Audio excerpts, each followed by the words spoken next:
அதனால அந்த ஆளை அப்படியே விட்டுட்டு வந்தது நல்லதுதான்.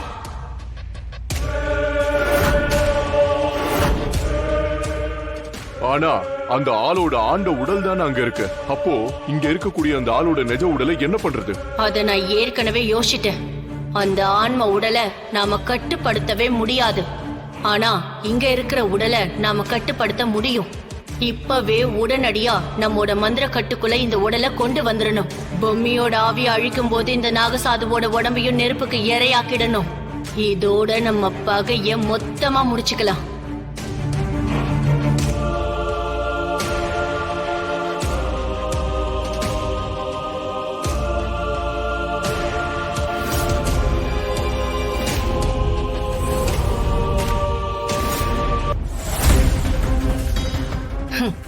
நாம நினைச்சது நடந்துருச்சு. இனிமே ஒரு கவலையும் இல்ல. நாகசாதுவும் நமக்கு எதிரா திரும்பவே முடியாது.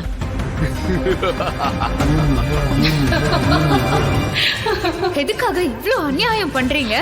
உங்களோட சுயநலத்துக்காக தப்பு மேல தப்பு பண்ணிட்டு இருக்கீங்க. இல்ல, அது நடக்காது. அப்படி நடக்கிறதுக்கு நான் விட மாட்டேன். என்ன அழிய போற மீன் ரொம்ப துள்ளுது? அப்படியே கையில புடிச்சு நசிக்கிறணும்னு ஆசையா இருக்கு. ஆனாலும் துள்ளட்டும் துள்ளட்டும். எது வரைக்கும் இது துள்ளுதுன்னு பாப்போம். ஒரு நல்ல ஆத்மாவை இப்படி அழிக்க நினைக்கிறீங்களே. கொடுத்த வாக்க காப்பாத்தணும்னு நினைச்சு உங்களுக்கு உதவி பண்ண இந்த நல்ல ஆத்மாவை எப்போ நீங்க அழிக்கணும்னு நினைச்சீங்களோ அப்பவே உங்களுக்கு அழிவு காலம் ஆரம்பிச்சிருச்சு. ஆனாலும் உனக்கு ரொம்ப தான் தைரியம். என் கைக்கு வந்து சிக்கினதுக்கு அப்புறமும் இப்படி எல்லாம் பேசுற பாரு. உன்னோட தன்னம்பிக்கைய நான் ரொம்ப பாராட்டுறேன். கொஞ்ச நேரத்துல நீ அழிய போற பூமி. அந்த தசாவதானி குழந்தைய வயித்துல சுமந்துட்டு இருக்கிற ராணி, அவ வயித்துல இருக்கிற குழந்தை, அப்புறம் அந்த வீட்டுல இருக்கிற அத்தனை பேரும் அழிய போறாங்க. நான் ஒருத்தரையும் விட்டு வைக்க மாட்டேன்.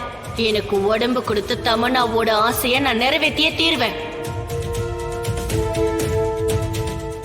எது நடக்கும் எது நடக்க கூடாதுங்கிற மொத்தத்தையும் முடிவு பண்ண வேண்டியது நான் தான். புரியுதா? அது வரைக்கும் நீ என்னோட மந்திர சக்தி வளையத்துக்குள்ள கட்டுப்பட்டு பேசாம இருக்கணும்.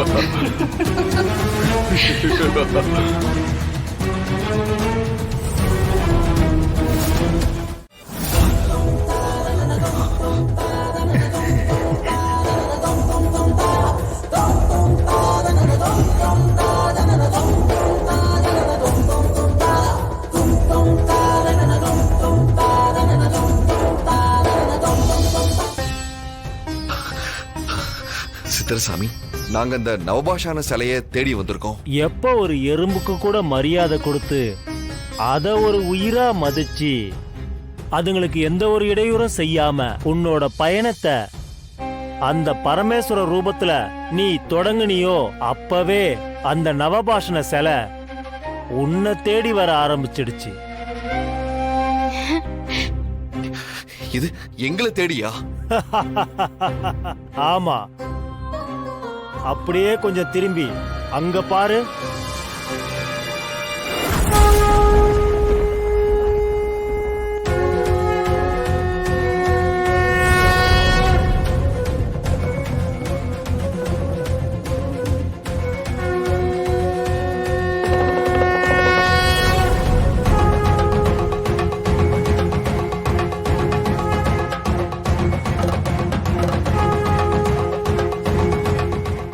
ஆனா அந்த சிலைய நீங்க உடனடியா எடுக்க முடியாது. அந்த சிலை இங்கதானே இருக்கு. ஏனால எடுக்க முடியாதுன்னு சொல்றீங்க? இந்த காட்டுக்குள்ள சிவனை வழிபடுற யாரோ ஒருத்தங்க உயிருக்கு போராடிட்டு இருக்காங்க. அவருடைய ஆன்மா கூட இந்த காட்டுக்குள்ளதான் இருக்கு. இன்னும் கொஞ்ச நேரத்துல சில நல்ல மனிதர்களால அவருடைய ஆன்மா உடல் காப்பாற்றப்பட்டு விடும். ஆனால் அவர் கண் விழித்தவுடன் சிவ தரிசனம் கிடைத்தால் மட்டுமே அவருடைய பூத உடல் காப்பாற்றப்படும். சாமி, அதுக்கு நான் இப்ப என்ன செய்யணும்? நீ எப்ப சிவன் வேஷம் போட்டு இந்த அஞ்சாங்கால பூஜைக்காக உன்னோட பயணத்தை தொடங்குனியோ அப்பவே உன்னை எல்லாரும் சிவனாதான் பார்த்தாங்க.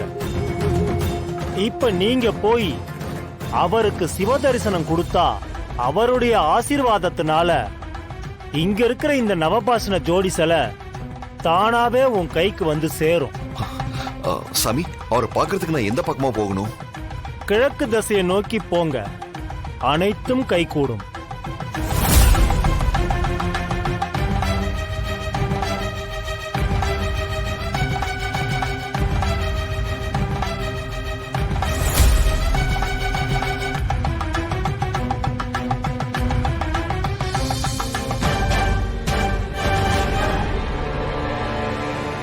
வாங்க போலாம்.